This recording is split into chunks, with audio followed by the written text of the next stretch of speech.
Hello, everyone. Welcome to Embracing Change. Our guest today is Santiago Blanco. Santiago is the Chief Marketing and Digital Officer for Arcos Dorados, which is basically the company that owns McDonald's Latin America. He joined Arcos Dorados in March 2019 and is responsible for designing and implementing the marketing and digital strategy across 20 countries and 2,100 McDonald's restaurants across Latin America.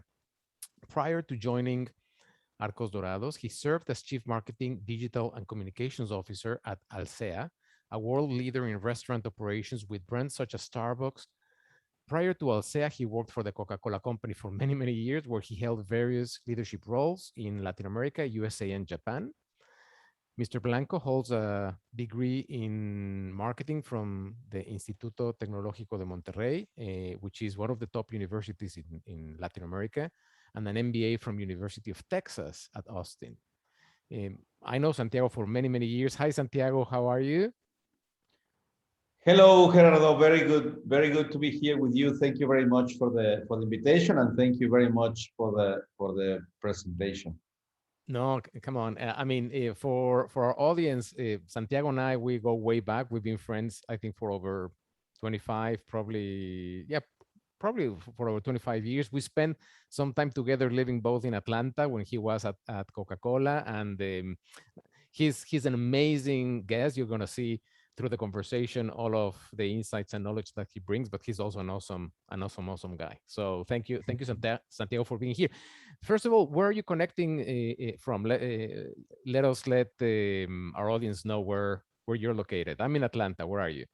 Yes, well, right now I am in Buenos Aires. So I live here in Buenos Aires. I moved with the family about 2 years ago. Uh-huh. So we are enjoying, obviously, this beautiful weather. It's winter here, but it's a beautiful place, beautiful city. And now, what a better setting for this conversation. Absolutely. And you've lived all over the world, right? I mean, you lived in almost all continents. Yes, well, I had the opportunity, obviously, to live in Latin America, Mexico, and Costa Rica, and now in Buenos Aires, also in the US, where we were together for a few years. I lived there 7 years in the US, and I also had the experience to live in Japan for a few years. And of course, it becomes very interesting in each place how to connect with culture, with the different traditions, with different consumers. And it's been really a journey of continuous learning for me. So. Absolutely. And I find that fascinating, the fact that you've been all over the world working with brands that go all the way from consumer brands like Coca-Cola to restaurant chains to school system, university systems. Um, how does that feel, as a marketeer, just jumping from one country to a different country, from one industry to a different industry? That must be a hell of a ride. Yeah, well, change is never comfortable, but it's at the same time it's tremendously rewarding, no? Uh-huh. And I think that I feel myself as very fortunate because I have been able to do marketing, which is what I love. Mhm. And I have been able to do it in different countries, like you said, and in different industries, like you said. And what you learn is that, the premises to do good marketing are always the same. They Mhm. don't change regardless of where you are, regardless of what you are selling. It's really, really based on the same principles in any place you go with any product that you get behind. So with that in mind is how I have been able to transition from different cultures and different industries by focusing on kind of the key premises of good marketing, as I call it. Fantastic, fantastic. That's really, really interesting.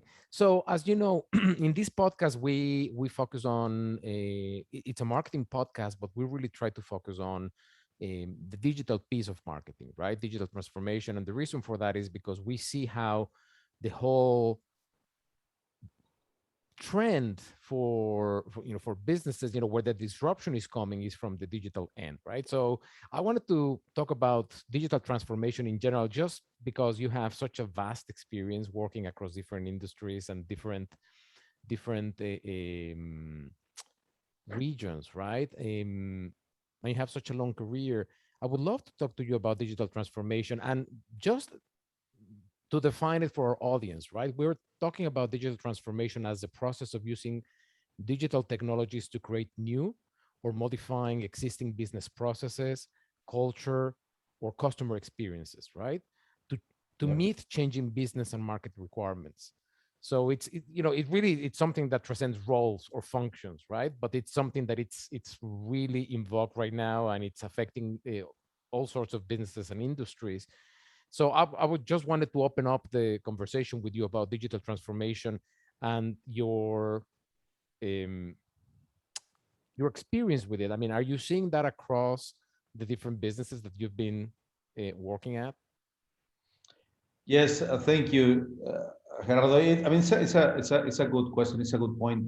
I think that at the end of the day, digital is a place where many things come together in terms of a business, or many practices come together. So it's almost like the answer is digital. Now tell me, what is your question? No, because kind of almost everything goes to digital or has to go to digital. No?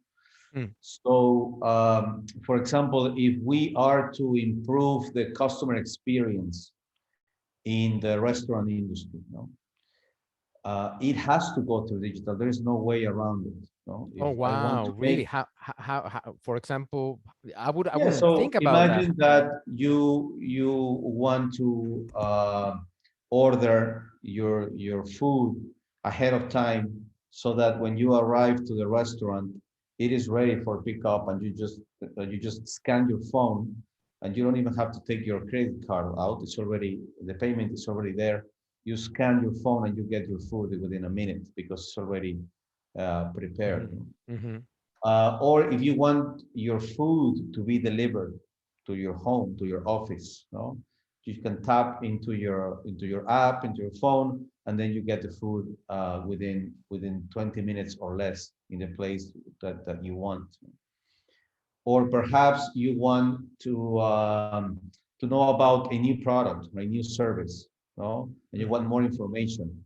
Or perhaps you want to tell your friends about something new that just came out that Hmm. that, that you really like, and with that, be socially relevant with your friends, with your networks.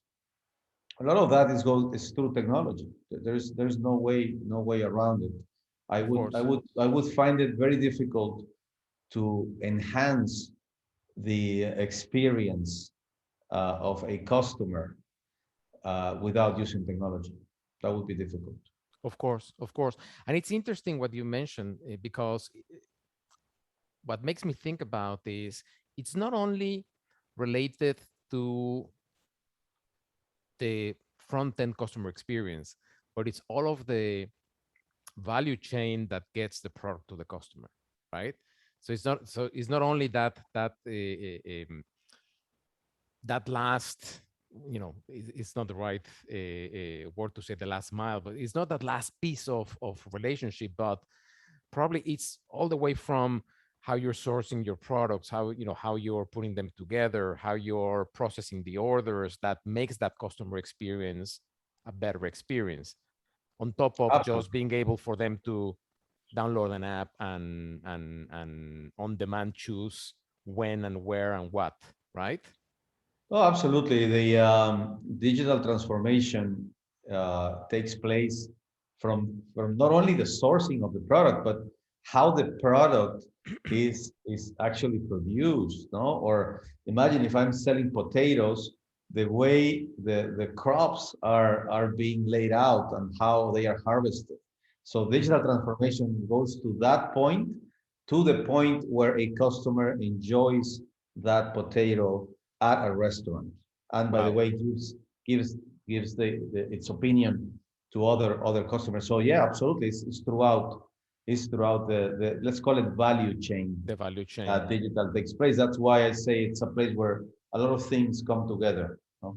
Of course, it's interesting the way when we talk to our clients, right, about digital transformation, we talk about like four different uh, big buckets for digital transformation, right? One is process transformation, which is basically what are we modifying on the processes of our business that it's enhanced through digital technology, right? Another one is business model transformation. Is our business changing because of digital technology? Domain transformation, meaning do we have a different business now? Are we moving from one business to a different business because of it?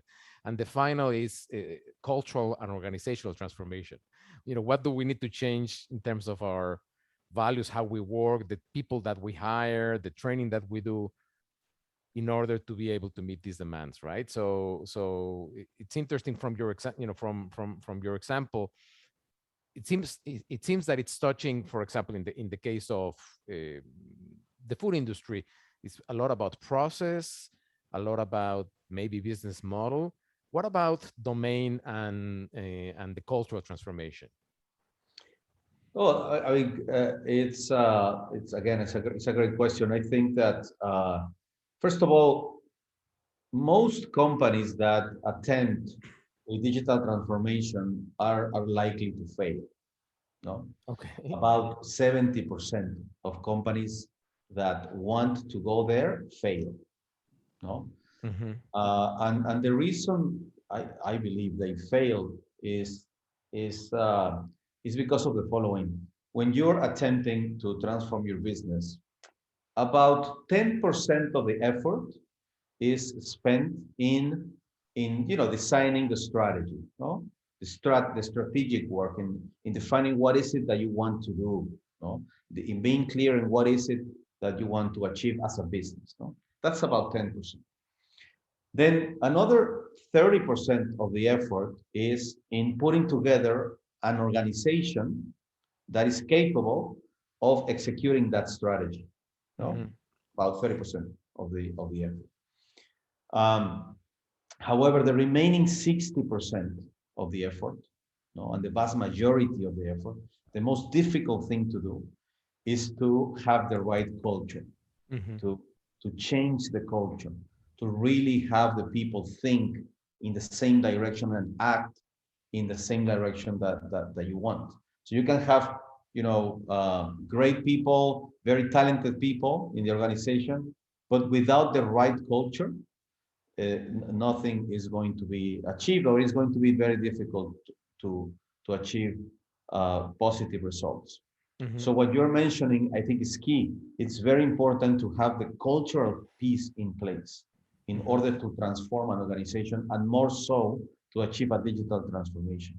What am I saying? A lot of companies talk about digital transformation, but when you go to the people that really move the company, people that are in the front line, people that take care of the customer, those either they don't know about it very much, Mm-hmm. or they don't know how to work with it, or Mm-hmm. they don't see the value of it, or they don't believe in it. No, Mm-hmm. so it's very common to see, the board of the companies, the CEOs, the top level managers being very, very energetic about digital transformation. But when you go out and talk to the person that is taking care of the customer, it's not the same. And that's I think where companies fail. When the culture is not in place, Mm-hmm. that's kind of the weakest link in making a positive transformation. It's it's almost listening to what you're saying to me. I think it's almost like it's almost about commitment, right? How committed are you as an organization to do this transformation, right? And if you're really committed, then you become very intentional, right? So it affects everything that you do.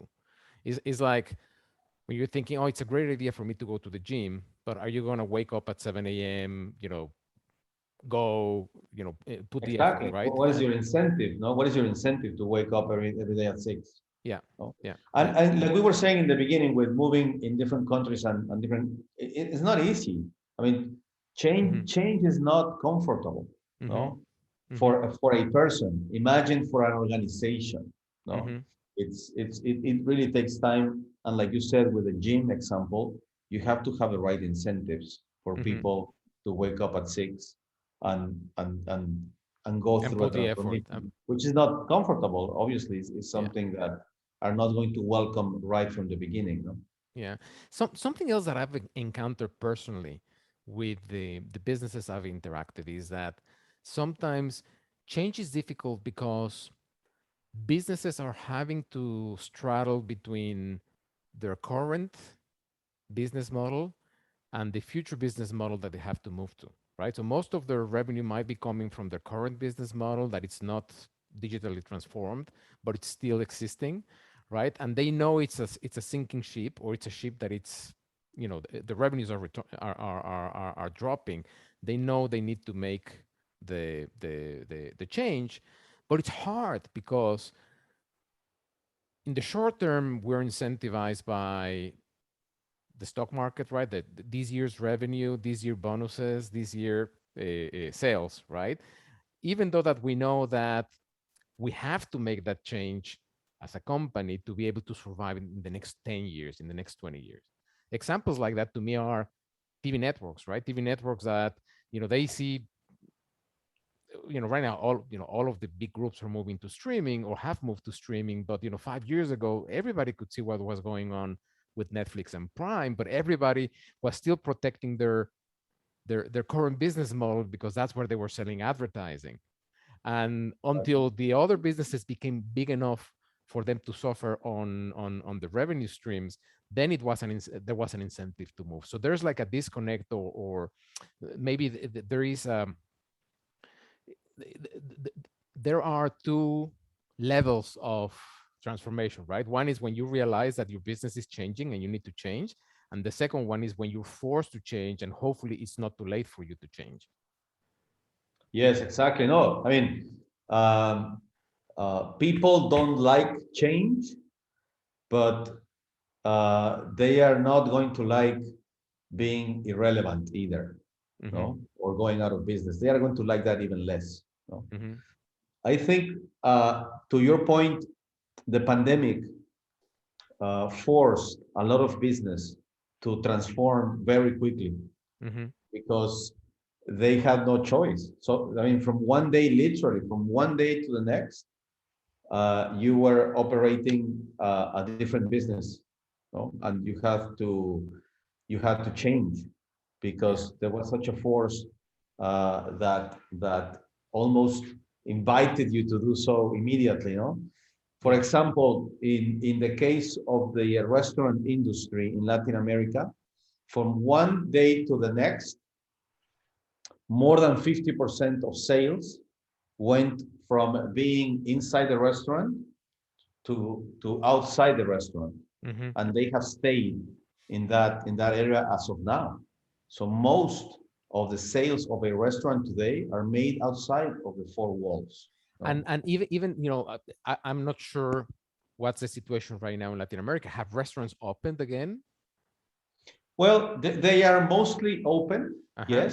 However, because of more than a year of people asking for their food in their homes or their offices, or people going through a drive-through in the car, Uh-huh. or people going to take out, Mm-hmm. the customer has already learned how to do it.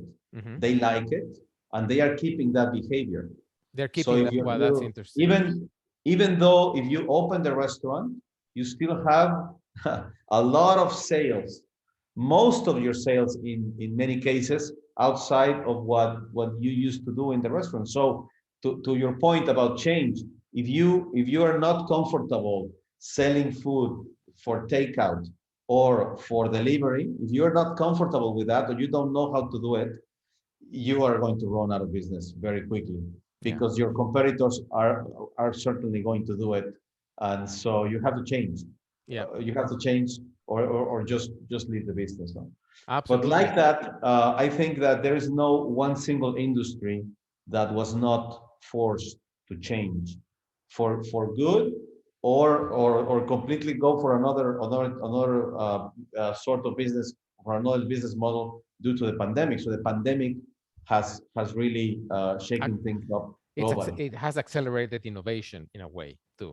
Absolutely, absolutely, and like we said at the beginning of this conversation, digital has been at the center of how businesses have changed during the pandemic, and that's how, I mean, technology has enabled businesses to change Mhm. very rapidly. Whereas imagine this pandemic 50 years ago would have taken a lot of time for companies to adapt to a new reality. You know, so technology Absolutely. is the difference. Absolutely. Well, that's interesting. So, what would you say are the main lessons learned from the pandemic in terms of digital transformation? Yeah, so I think that the pandemic, what it did is that it accelerated different trends that were already brewing in the world. So the pandemic really took some of those trends Hmm. and skyrocketed them at a global level. You know? So, for example, this idea of what's called me and the others, no, this notion of, yes, it's about me, but it's also about helping other people, and it's about also helping the environment, the planet, no, Hmm. and people being tremendously cautious of where they source their food, for example, no, and asking questions of, okay, so I'm going to buy a hamburger, where is that hamburger coming from, where is Hmm. the meat coming from, where is the bread coming from, Hmm. and asking questions not only about quality, which is obviously being around for a long time, but now it's about what is the impact in the environment of you producing this hamburger. No, Hmm. those things we didn't have before, and it is through technology that you can not only answer those questions, but also move your business into a more sustainable way. But but Hmm. but really technology and digital is what allows businesses to do that. Another big trend that has grown tremendously is obviously this notion of families being very cautious where they spend their money. No? Because obviously the pandemic, even with stimulus packages in some countries in Europe and in the US, where people have a little bit more money, they are more cautious of where they spend that money. Hmm. No? And it is through technology and through digital that people look up different products, different alternatives. They are better informed about products, about services. They are much better informed where they put their money. But it is technology and especially digital where they get that information. Hmm. Hmm. And obviously, one thing that the pandemic created is this idea of social craving, no, Social craving. No, this, craving. yes. So this idea of just wanted to be with people, no, Hmm.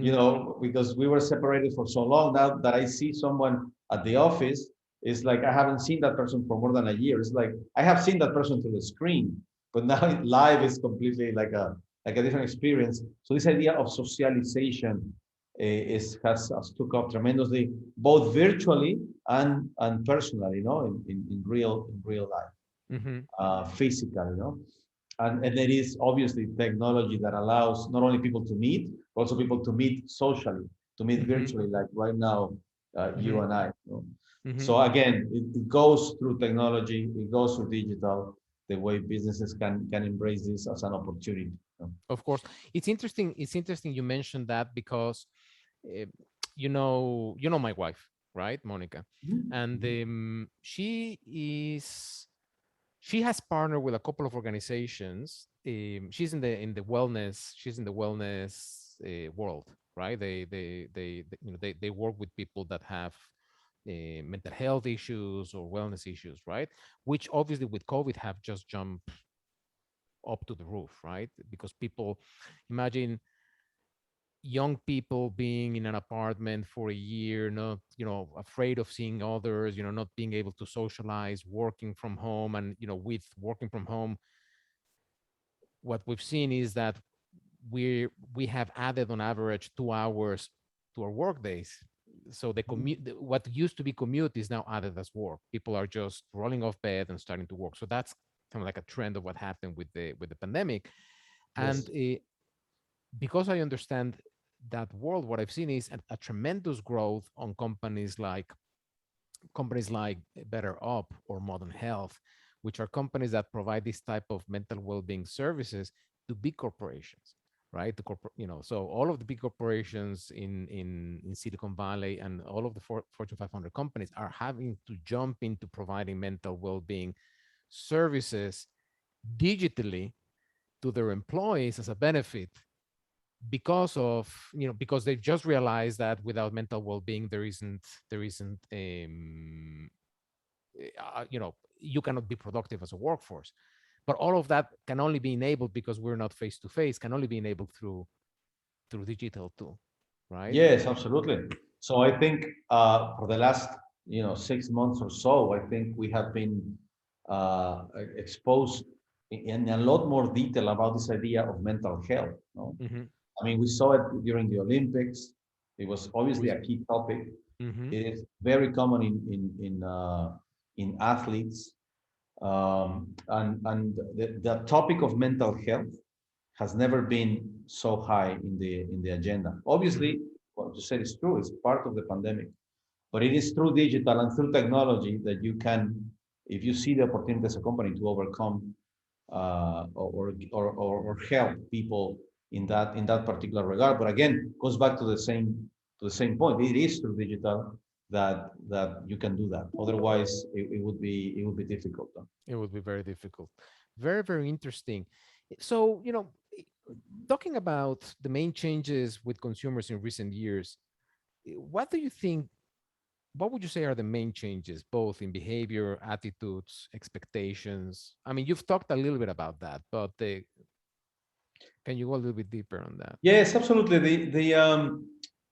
One thing that is clear and is very, very central to this conversation is that the pandemic um, has given a lot of people given big scale to digital. No, I think that the world advanced probably 7 years of digital penetration in just one year.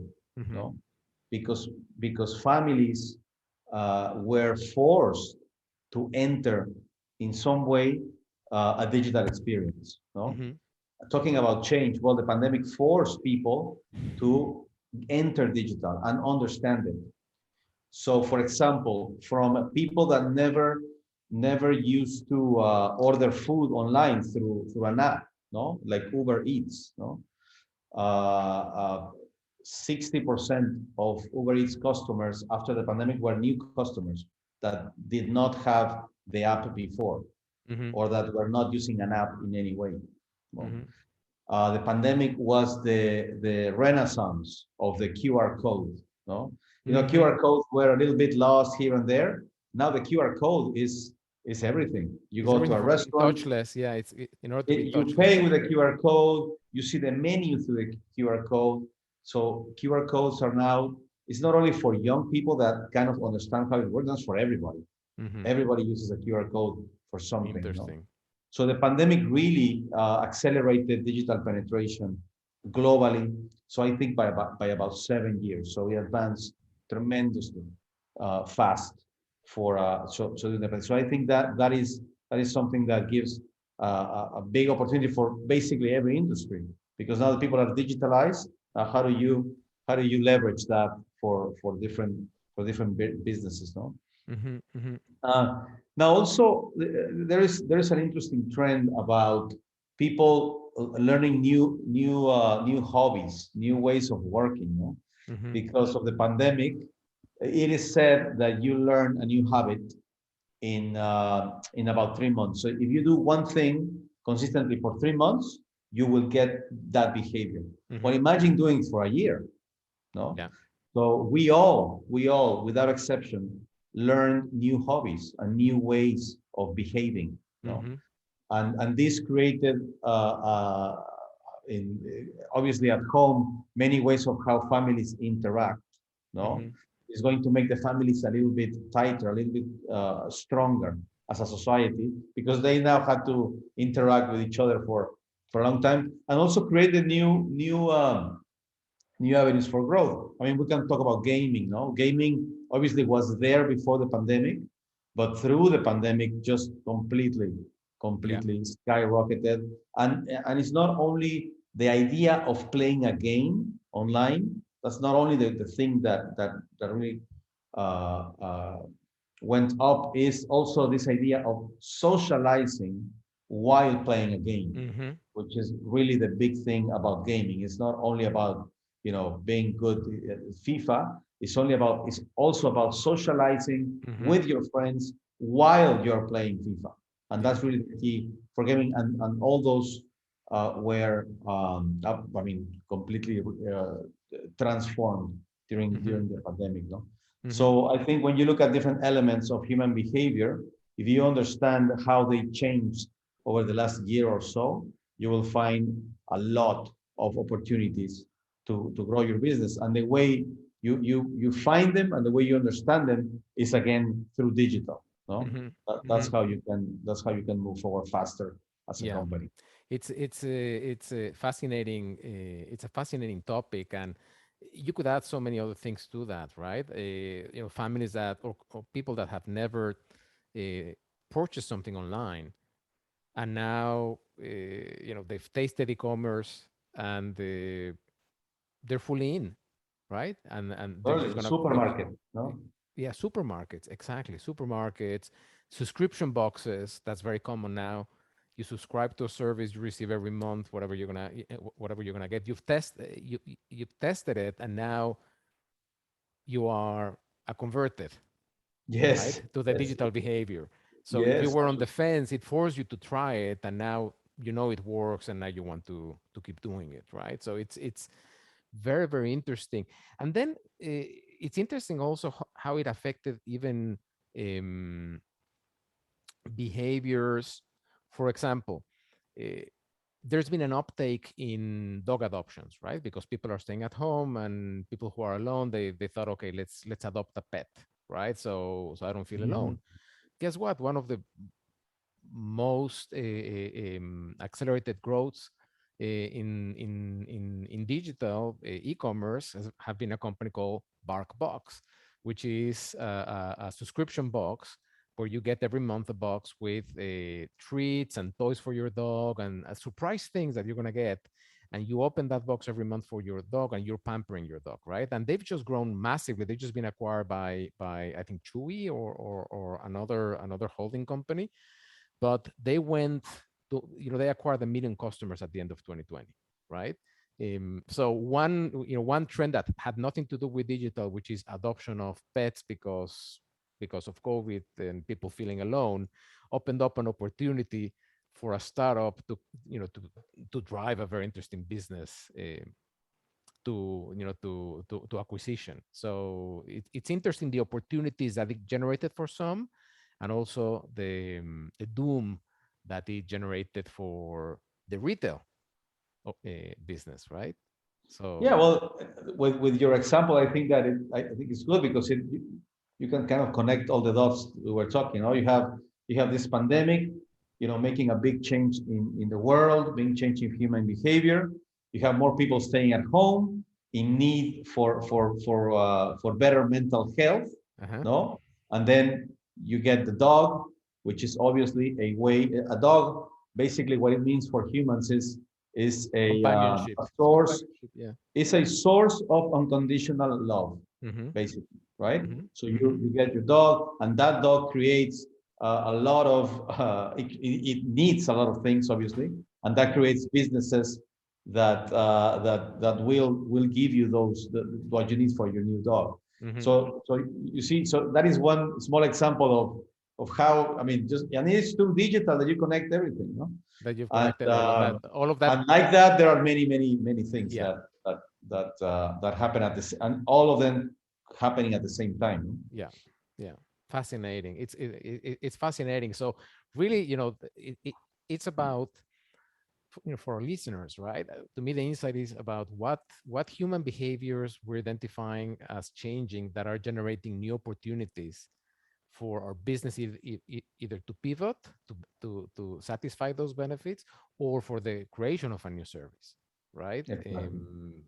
That it's only open through digital, right? Because the barrier to entry for a market like that is very little, right? You can scale up through digital without that much risk, because you're going at your own pace, right? While before, the barrier to entry was you had to open a store, you had to fill up with the inventory, you had to market that store, get traffic to the store.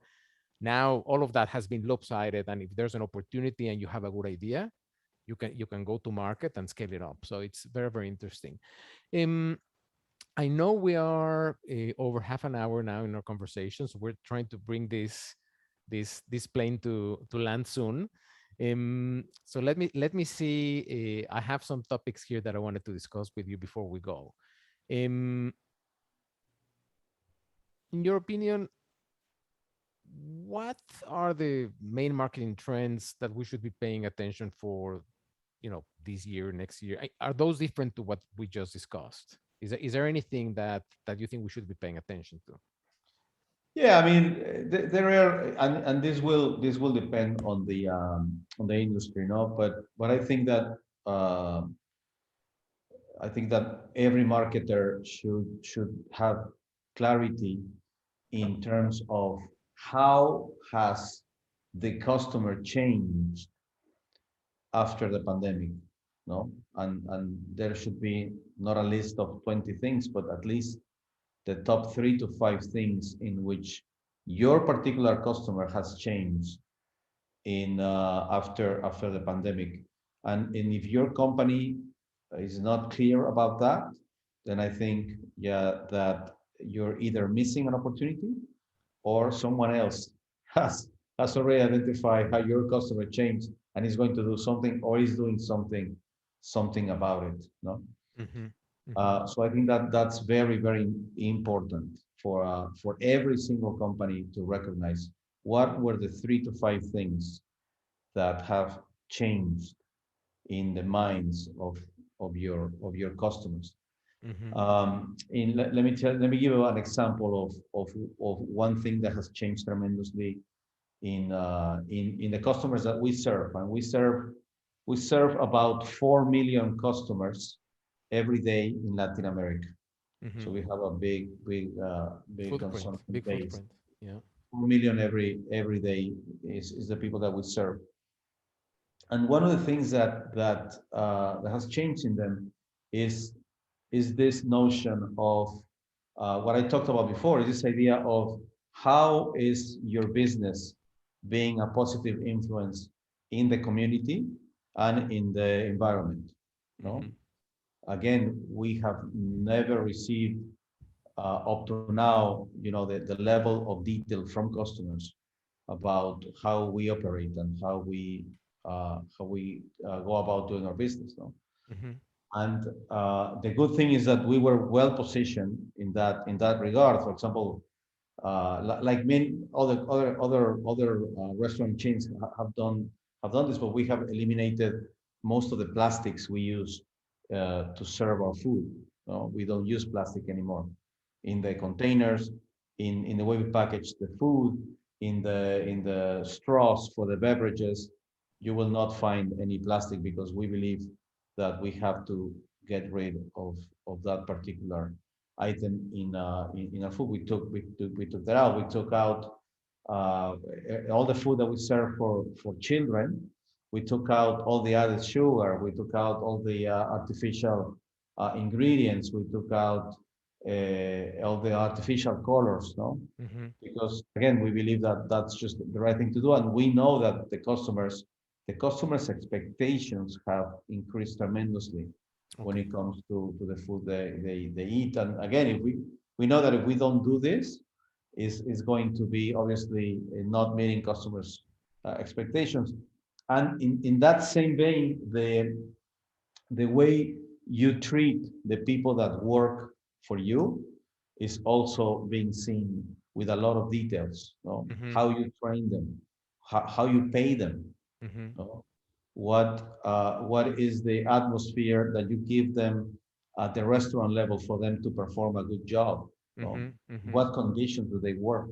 No? Mm-hmm. Mm-hmm. What type of people do you hire, and how you hire them? What are your hiring practices? No? Yeah. All of those details that can be seen as, well, that's for human resources only, Well, it's not true because your customer at the end of the day now is better informed and knows about how you operate. So Yeah. all of that arena about the environment, about your community is tremendously powerful nowadays. Yeah. It was strong before the pandemic, but nowadays there is a lot more information and a lot more desire from the customers to know about how you operate. No? Of course, also because of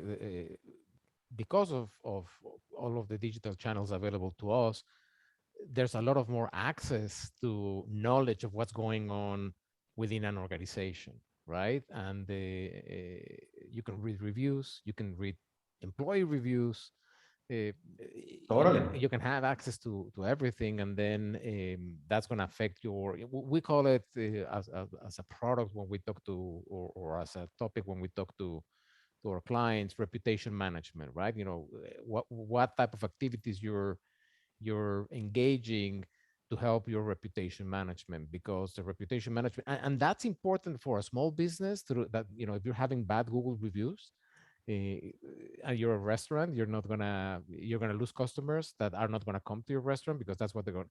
Not only for a restaurant, if you're a mechanic, if you're whatever you are, you need to manage that reputation management, even though if it's just your Google reviews, right? And if you're a large organization, you know, there's all different sorts of company reviews, employee reviews that are now accessible, that people will read into and would be interested in, because people are now genuinely interested in learning more about who they do business with and who they buy their products from. So very, very Absolutely. And interesting. they were like that before the pandemic, but the pandemic completely took off because people had a lot of time at home and Yeah, they have been reading, they are informed, and they talk to each other. So you're totally right. that's the key. People are informed right now, and if they're not informed, they have a desire to know, and they have the means now to find out the information that they need, which they did not have before. Um, so let me go to a to a section that I love. I always find very, very fun this when we do it with our guests.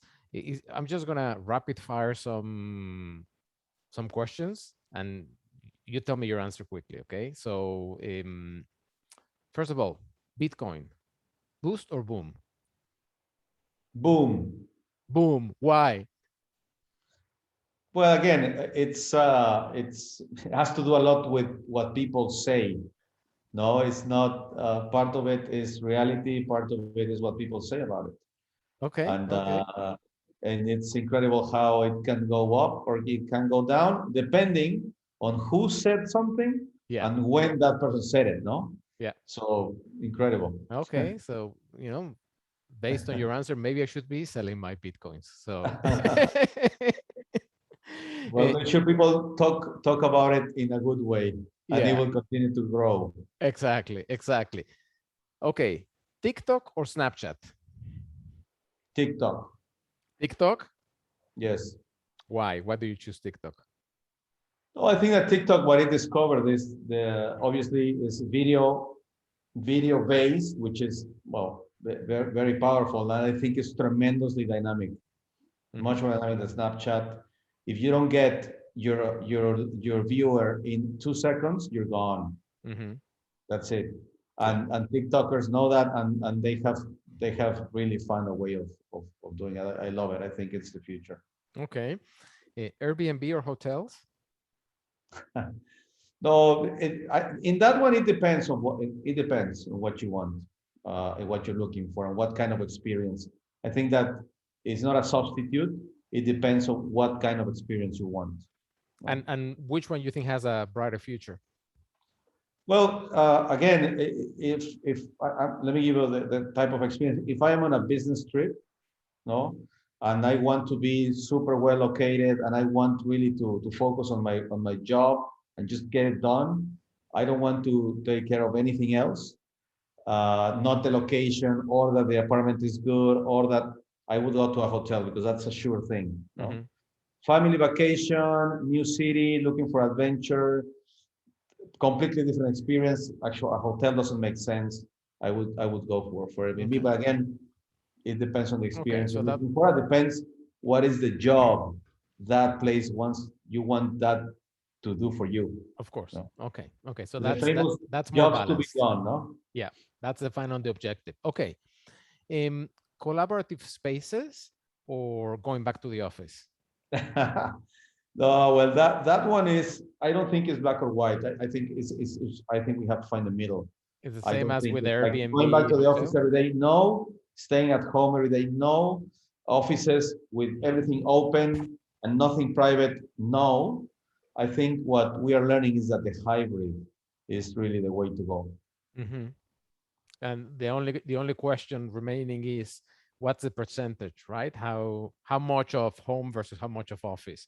But something that I've been thinking, and again, I haven't read any research on this, but I'm assuming companies must have realized that they don't need the 100% of the space that they have, right? They had offices, let's say if they had 1,000 employees, they would have a building for 1,000 employees.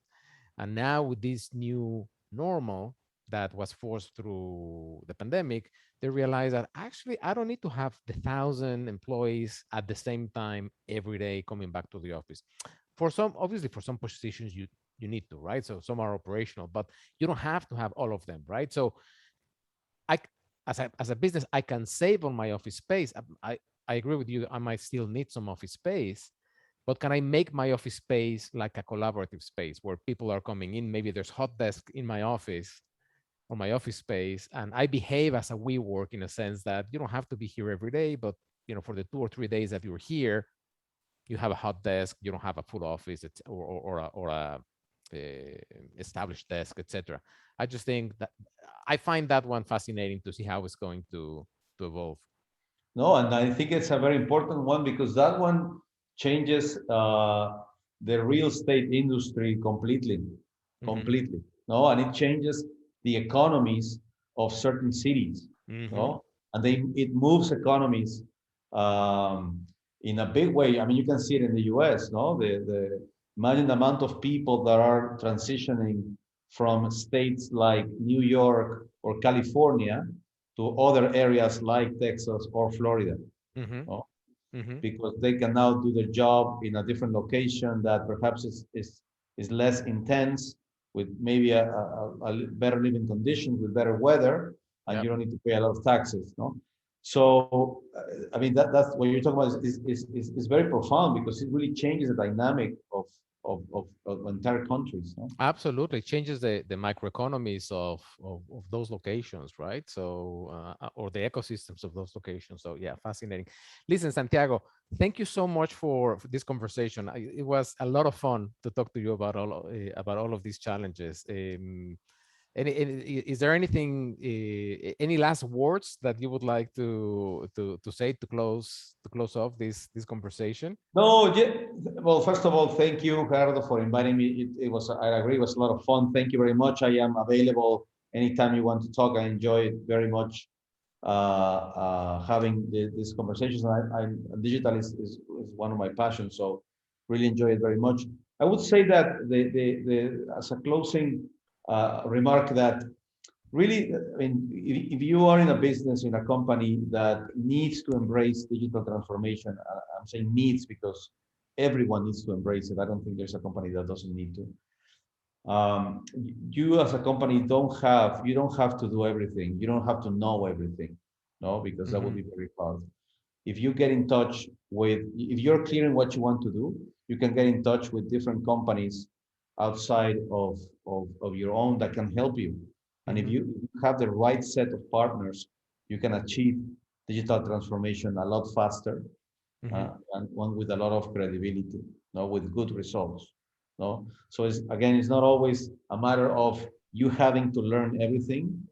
No, you have to have clarity in what you want, and then just Hmm. go to the right person, to the right companies to help you out.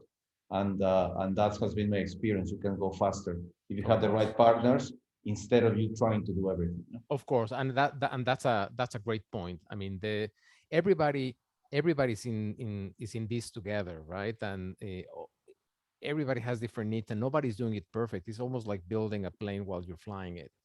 Um, and what I found is us as a service business, right? We do consulting and we help in this type of digital transformations, different clients, and we work with small businesses all the way up to some enterprise businesses.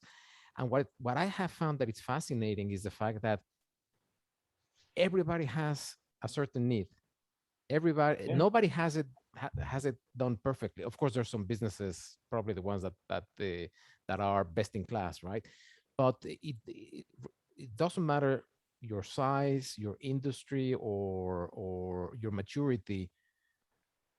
We're all trying to figure it out, and you cannot figure it out on your own. You have to work with others, and that's where partners come in, and that's where all of these it's put together, right? So that's a very, very good point. Thanks for that, Santiago. Listen, thank you so much for your time.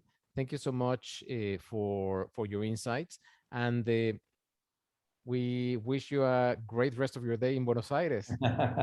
Go and Gracias, get Jerry. go and get Un a nice abrazo. glass of wine and a good steak. Absolutely. Oh, yes, absolutely. Thank you very much. Un abrazo, Jerry. Abrazo, abrazo. Chao, chao. Cuídate. Hasta luego.